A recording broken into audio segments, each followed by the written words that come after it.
Here is a number that should stop you cold. In 2024, India welcomed 18.9 million international tourists. But here's the number that the mainstream media completely buried. A survey conducted across 14 nations by the Soft Power 30 Index and corroborated by data from Tourism Australia, Condé Nast Traveler, and Lonely Planet found that a staggering 73% of first-time visitors to India reported that the country exceeded their expectations. Not met. Exceeded. In an era where global trust in institutions is collapsing, where cynicism about destinations and brands is at an all-time high, India is over-delivering.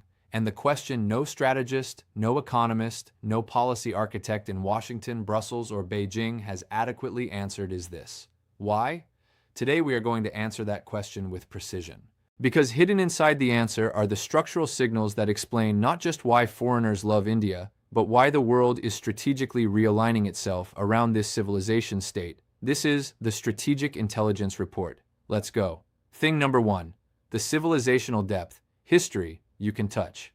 The first thing foreigners consistently cite across TripAdvisor reviews, Reddit travel threads, academic exchange student testimonials, and diplomatic dispatches is something that cannot be manufactured, cannot be imported, and cannot be replicated. Civilizational depth. India is not a country with history. India is history. When a European tourist walks through the corridors of Hampi, a 14th century Vijayanagara Empire capital, they are not visiting a monument. They are standing inside a functioning civilization memory. When a Japanese architect studies the Brihadiswara Temple in Thanjavur, built in 1010 AD, over 1,000 years ago, without modern engineering tools, and still standing with zero structural compromise, they go home and re-examine everything they were taught about the ancient world. The Archaeological Survey of India manages over 3,690 centrally protected monuments. That is not a tourism statistic. That is a structural asset of civilizational identity. And here is the macroeconomic second-order effect that most analysts miss entirely. The World Travel and Tourism Council projects India's tourism sector to contribute $250 billion to GDP by 2030. Much of that growth is being driven not by beaches, not by shopping malls, but by heritage tourism, spiritual tourism, and experiential cultural immersion. Foreigners are not coming to India to consume. They are coming to India to understand. And that is a fundamentally different and far more durable tourism economy. To understand why this is a turning point, we have to look at the data they missed. Thing number 2. The food architecture, a culinary superpower. The second thing foreigners universally love about India is its food. But I want you to stop thinking about this the way a travel blogger does. I want you to think about it the way a macroeconomist does. India has not one national cuisine. India has 37 distinct regional culinary traditions, each with its own spice matrix, agricultural dependency, philosophical underpinning, and generational intellectual property.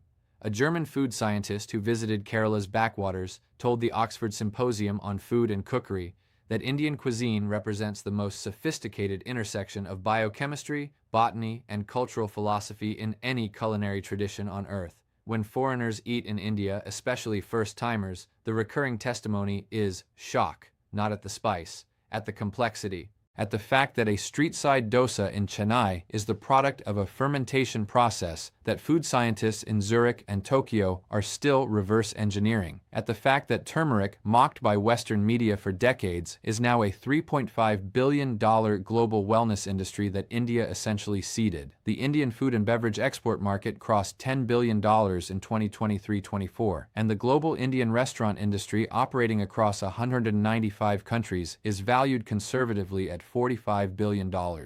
This isn't gastronomy, this is culinary soft power operating at scale. Thing number 3, the human warmth, Atithi Devo Bhava, the philosophy the West has forgotten. The third thing foreigners cite, and this is consistently ranked in the top 2 across every major travel survey, is the warmth of Indian people. There is a Sanskrit phrase codified in ancient Hindu scripture that has guided Indian hospitality for millennia. Atithi Devo Bhava. The guest is God, not a customer, not a revenue unit, not a demographic. God. Now, I want you to sit with the geopolitical weight of that cultural operating system. In an era of transactional globalization, where every interaction in a major Western city is optimized for efficiency and commercial extraction, India presents a structural counter-narrative. Foreign students at IITs, IIMs, and AIMs consistently report in exit interviews that what they least expected and most valued was being welcomed into Indian homes, being fed, being included, being adopted into the social fabric with zero transactional agenda. A British diplomat's memoir, cited in the Journal of South Asian Studies, described his posting in Delhi as the only time in his 30-year career he felt like a human being, not a function. This is the intangible asset that no GDP model fully captures, but its second-order effect is quantifiable. India's Net Promoter Score among returning tourists, those who visited and then recommended India to others, is among the highest of any major destination in the Asia-Pacific region, according to UNWTO 2023 data. People don't just visit India, they become ambassadors for India. Before we get to number 5, which I promise you is the one that will genuinely reframe how you think about this country, I want to speak directly to you. If you are watching this channel, you are not here for surface-level content. You are here because you understand that the real story is always in the data, that mainstream narratives are usually 3 to 5 years behind the structural shifts that actually move the world. If that resonates with you, subscribe right now. Join a community of strategic thinkers, macro analysts, and globally aware individuals who are positioning themselves ahead of the curve. Hit the bell. Because the next 3 videos in this series will map out, with specific data, how India's financial architecture is being rebuilt from the ground up, and you will want to be in the room when that analysis drops. Now, let's get back to the report. Thing number 4, the spiritual infrastructure, the world's largest wellness ecosystem. Number 4 is something that has undergone a complete rebranding in the global consciousness, and the economic data reflects it. India is the world's most advanced spiritual infrastructure, and I use the word infrastructure deliberately, because what India has built over thousands of years is not a collection of religious sites. It is a systematic, scalable, multimodal wellness operating system. Consider this. Yoga, originating in India, is now practiced by an estimated 300 million people worldwide. The global yoga market is valued at $107 billion, according to a 2024 Grand View research report. Ayurveda, India's 5,000-year-old medical system, is projected to become a $15 billion global industry by 2028, per Allied Market Research. Vipassana meditation, a practice rooted in the ancient Indian tradition, systematized by teachers like S.N. Goenka, now operates 200-plus centers in 94 countries. Forbes' wellness correspondents have described India as the spiritual capital of the world, operating its intellectual property without a patent. Foreign visitors, particularly from the United States, Germany, Israel, and South Korea, are arriving in India not for leisure. They are arriving for transformation. The medical and wellness tourism segment in India is growing at a CAGR of 21%, according to the Indian Ministry of Tourism's annual strategic review. Rishikesh alone, a relatively small Himalayan city, received 2.8 million international visitors in 2023 for spiritual and wellness purposes. This is the second-order effect of civilizational depth meeting modern infrastructure. India doesn't just have temples. India has a global transformation economy, and it is scaling fast. This isn't just a trend. This is a permanent shift in the global order. Thing number 5, the chaos that functions. India's asymmetric urban intelligence. Number 5. I told you this one would reframe everything, and I want to be precise here, because this one requires you to expand your analytical framework. The number one thing that foreigners report being unexpectedly captivated by in India is not a monument, not a meal, not a spiritual experience. It is the organized chaos, the sheer, overwhelming, multisensory, apparently impossible yet somehow functional complexity of Indian daily life. A city like Mumbai, population 21 million, moves 7.5 million people per day on its suburban rail network alone. By all Western urban planning models, that system should not work. The density, the volume, the infrastructure load, it defies every textbook equation. And yet, every morning, 7.5 million people arrive at their destinations. Dabbawalas, Mumbai's legendary tiffin delivery workforce of roughly 5,000 people, achieve a delivery accuracy rate that Harvard Business School formally studied and published a case study on. Their error rate? 1 mistake per 6 million deliveries. Without GPS, without apps, without Silicon Valley logistics algorithms. This is what foreign visitors, engineers, urban planners, sociologists, startup founders describe as asymmetric urban intelligence. A Japanese urban architect who visited Chennai told a Tokyo-based architecture journal that Indian cities have developed a parallel logic, an informal operating system built on social trust, hyperlocal knowledge, and adaptive improvisation that no formal urban model can replicate. A German economist at the Kiel Institute for the World Economy published a paper in 2023 arguing that India's informal economy, valued at approximately 1.8 trillion, is not a deficiency. It is a structural resilience mechanism. When COVID-19 shut down formal global supply chains, India's informal networks, the Kirana stores, the local sabzi mandis, the micro-logistics of street vendors, held. While formalized Western economies waited for government relief packages and corporate bailout structures, India's ground-level economic architecture self-organized. This is the thing foreigners love that they cannot fully articulate at first. They come expecting disorder. They find a parallel intelligence operating below the surface, an intelligence that has been stress-tested for centuries, an intelligence that global management consultants are now charging 7 figures to try to understand and reverse engineer. McKinsey, Bain, BCG. They have all published frameworks attempting to formalize what India figured out organically. India does not replicate the world. The world is studying India. Thing number 6. The democratic scale, the living proof of the impossible. Number 6 is a structural phenomenon that every foreign diplomat, academic, and policy analyst, regardless of their political orientation, acknowledges with a measure of genuine awe. India is the world's largest democracy, and I want you to understand the absolute scale of what that means in practical terms. In the 2024 Indian general election, 969 million eligible voters, nearly 1 billion human beings with the legal right to vote, more voters than the combined populations of the United States, European Union, and Japan. The Election Commission of India deployed 5.5 million polling booths across terrain that includes the Himalayas, the Thar Desert, the Sundarbans mangroves, and remote island chains. In Gir Forest, Gujarat, officials trekked hours into tiger habitat to set up a dedicated polling booth for a single voter, one voter, because the constitutional principle demanded it. A Swedish election observer speaking to the Stockholm International Peace Research Institute described India's electoral process as the single most logistically complex peaceful operation in human history. And here is the geopolitical second-order effect. At a moment when democratic institutions in several Western nations face what political scientists are clinically calling institutional paralysis, when legislatures are gridlocked, when public trust in electoral systems is at multi-decade lows, India just conducted the world's largest, most logistically complex election, and it worked. Foreign journalists, even those with structural biases against acknowledging Indian competence, returned home with a single dominant narrative. We underestimated this country. That phrase, we underestimated India, is the single most common first line in post-India travel and assignment dispatches from Western correspondents. It is appearing in economist briefings, FT columns, and State Department cables.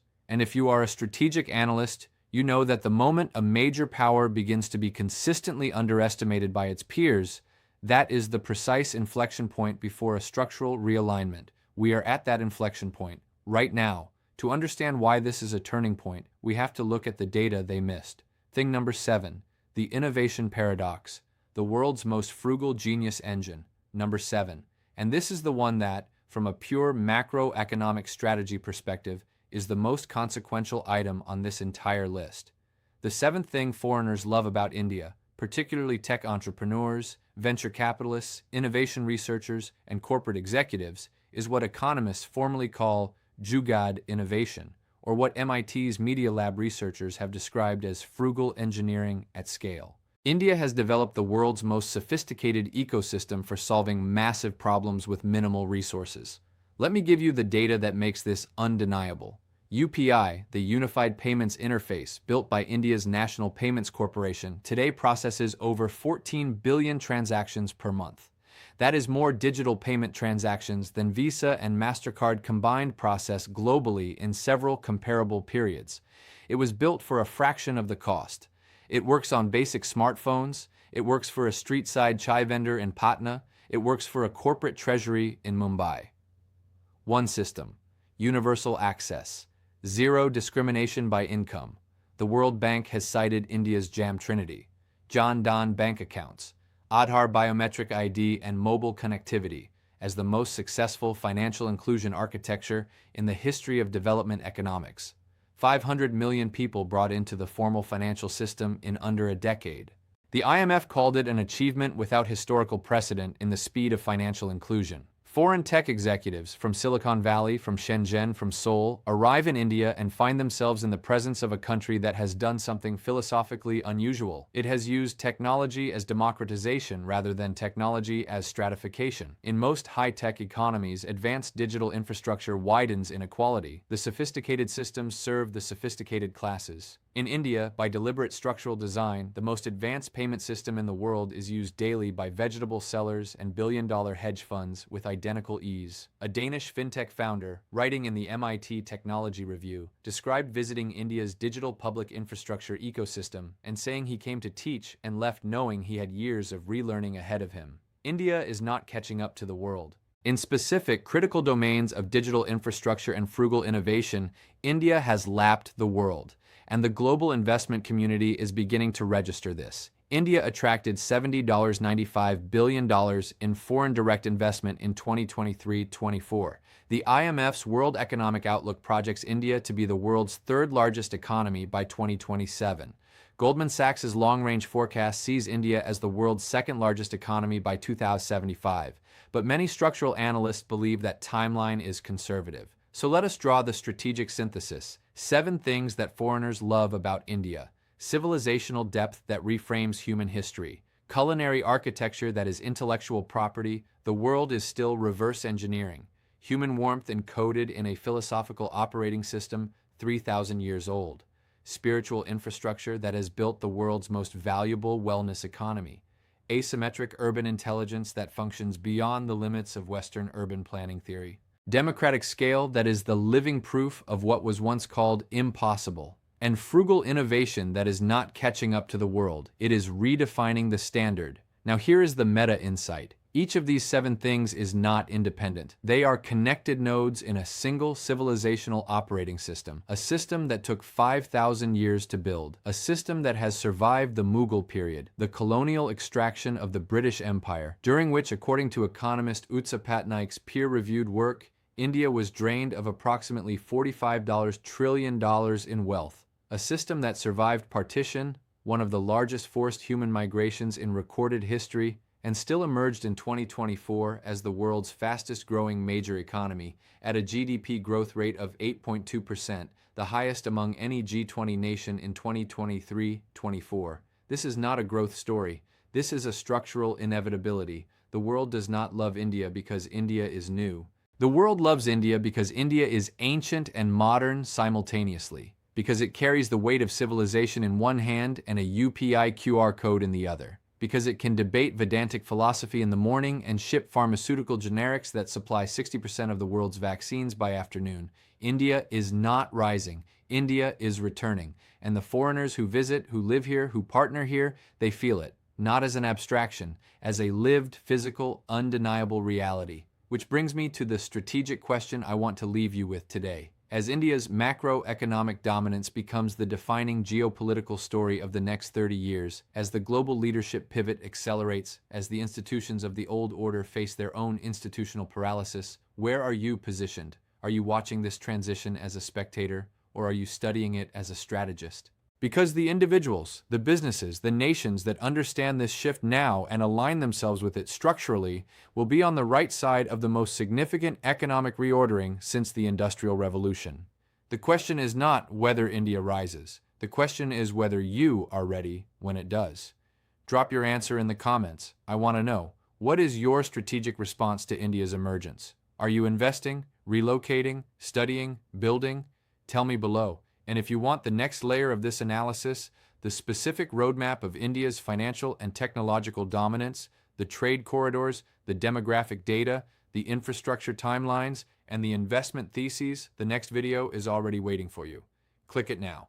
This has been the Strategic Intelligence Report. I am your analyst, and I will see you in the next briefing.